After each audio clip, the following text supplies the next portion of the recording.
السلام عليكم ورحمة الله وبركاته، عشاق الساحرة المستديرة وعشاق النادي الأهلي في كل مكان. لو أنت أول مرة تشاهدنا ما تنساش تشترك بالقناة وتفعل زر الجرس ليصلك كل جديد. عاجل انقطاع البث التلفزيوني لمباراة سان داونز والترجي بسبب الأمطار والرعد. تسببت الأحوال الجوية التي تشهدها مدينة بيروتيا في جنوب أفريقيا في انقطاع البث لمباراة سان داونز الجنوب أفريقي والترجي التونسي، وذلك في المباراة المقامة في إياب الدور نصف النهائي من بطولة دوري أبطال أفريقيا. وشهدت مباراة سان داونز والترجي تغييرات مناخية مفاجئة بوجود أمطار وبرق ورعد بالإضافة لصواعق جوية، مما أدى لتوقف المباراة التي تجمع الفريقين في الدقيقة 22 من المباراة بعد وجود صاعقة جوية تسببت في حالة من الرعب بين اللاعبين.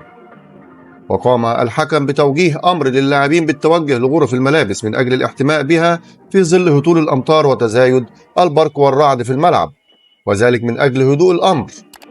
وشهدت المباراة انقطاع جزئي للمباراة على ملعب لفوتوس في مدينة بريتوريا في جنوب أفريقيا، وذلك بسبب الأحوال الجوية الموجودة في المدينة.